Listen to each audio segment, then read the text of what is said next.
Hi everyone, it's Sean from What Up, and welcome back to another video. This is my review of episode 4 of Sony and Amazon's Wheel of Time show.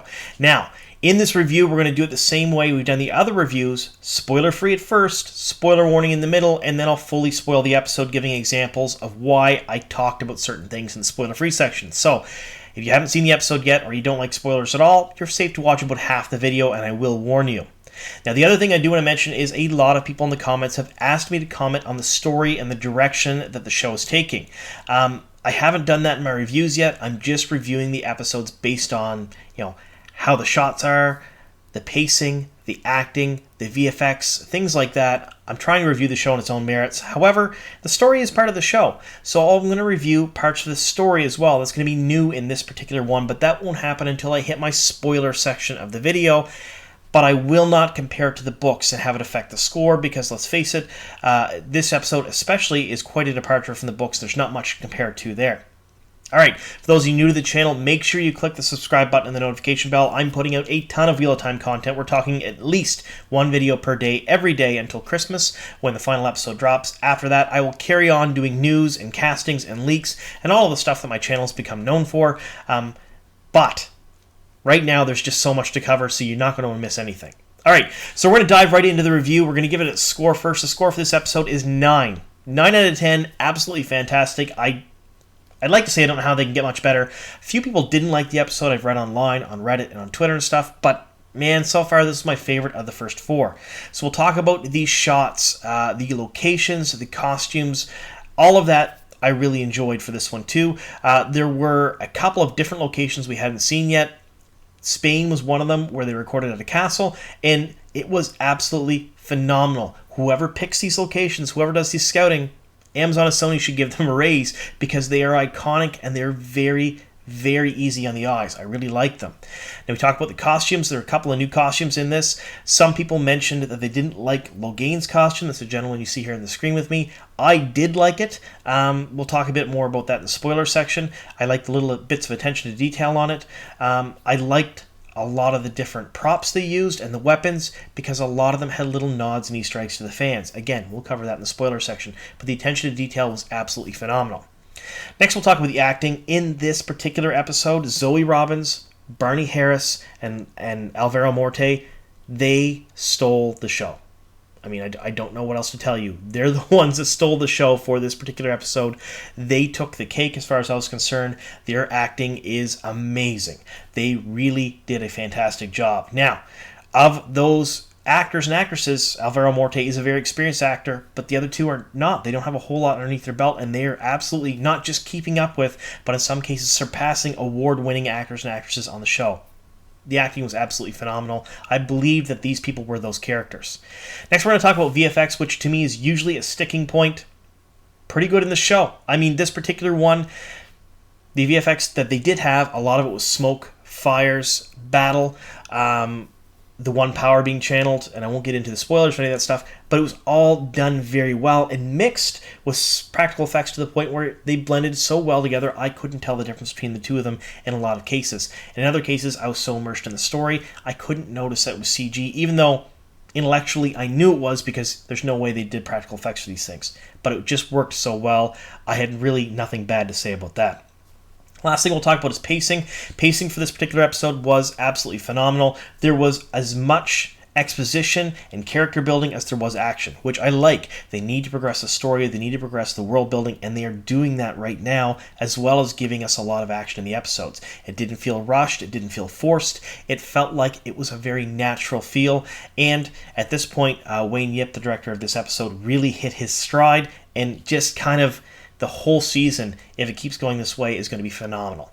All right, now we're going to get into the spoiler section, and in this section, I will also talk about the storyline and how I think it fits into the show and what my thoughts are on that. So, if you want to hear that, you're going to have to hear spoilers.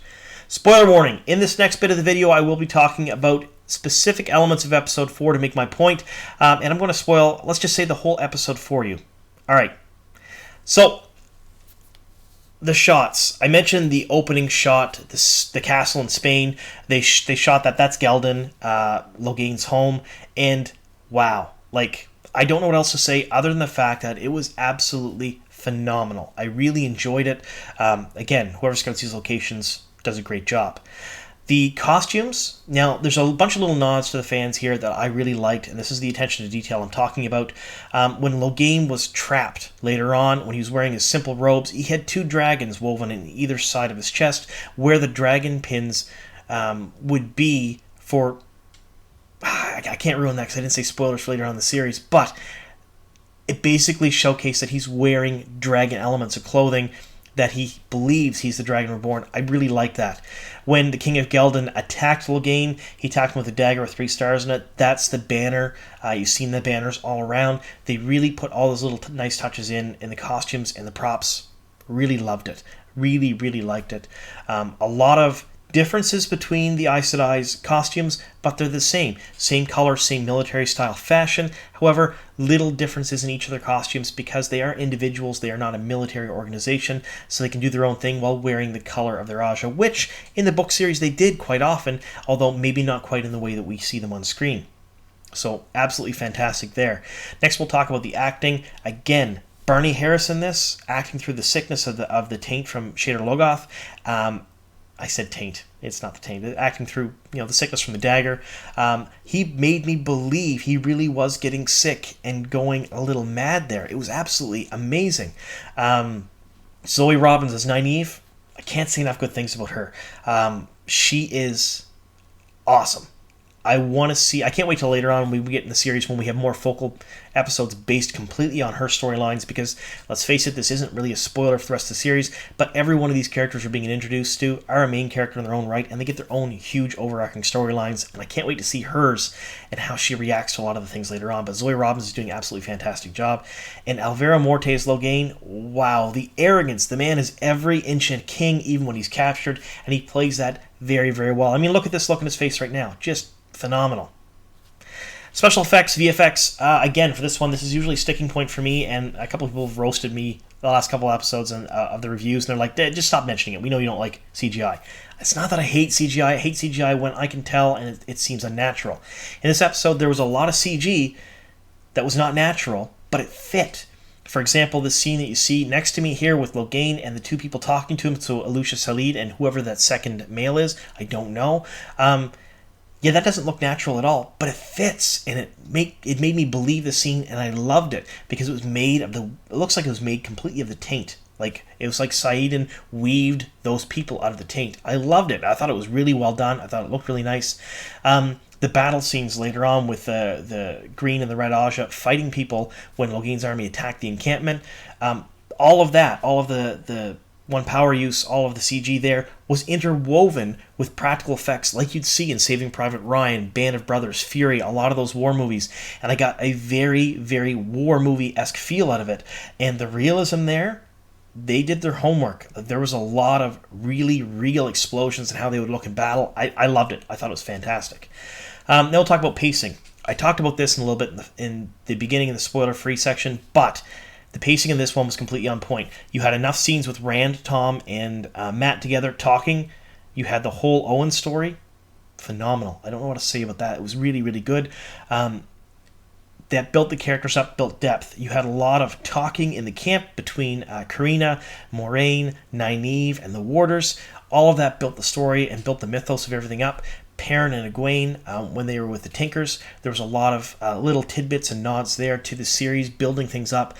All of that exposition that built the world and progressed the characters was completely balanced with the action. The fight with the Fade in the farmhouse, the big battle scene near the end of the episode with Logain's army, the gentling of Logain, absolutely phenomenal. I'm missing a lot of things here, I sure am, but it was so well balanced. The pacing of this one was really good. Now we're going to talk about story. Again, this part has no basis on the rating of the episode as far as I'm concerned, because start to finish, almost none of this happened in the books. The only little nods were when Matt and Rand were at the Grinwell farm, but that was it. The Grinwells had the same names, and they kind of even had the little girl Else. They changed her name to Helga, even though the subtitle still called her Else. So that was the same. They went there. But in the books, they sang, they juggled, they stayed for the night. Else tried to creep into the barn with them, and they took off in the morning. It was very filler, I guess, than anything else. Egwene and Perrin with the Tinker, so there's no Elias, of course. Rumors are that we'll see him in Season 2 amalgamated with a different character. We'll talk more about that in a news video coming up, of course, but that's a little tidbit for you for now. But the main bulk of the story was there. We've seen the Tinkers dancing. We've seen them talking. Some of the chatter, the talk between the characters was the same as the books, but it was very different because there was no Elias and they had to guide things differently. So those were sort of the same. However, then you had all of the stuff, Logain stuff, the initial stuff where he had the King of Geldon on his side, the battle scenes where they attack the encampment, Moraine and Karina. Karina doesn't even exist in the book series except in New Spring, and she dies off page. There's a lot of changes. However, I liked them. As far as the story went, I love seeing Logain's backstory. I love seeing the fact that he is not a monster. He is the very first time they're portraying a man who could channel on the screen where you believe that he could be a good person and he may be doing these for the right reasons. I thought that a lot of the things they did within this episode, as far as the story goes, progress the characters beautifully. Tom, for example. Tom does not die that way in the books, or, well, end his run in the first book that way. It's different. They're in Whitebridge, but the way he protected the boys from the Fade, the fact that as they're running away, that little doll on the ground from the dead little girl, just heart-wrenching and beautiful. I like the way it was written. I like the way it was done. Yes, 100% completely different from the books. The battle scenes didn't happen.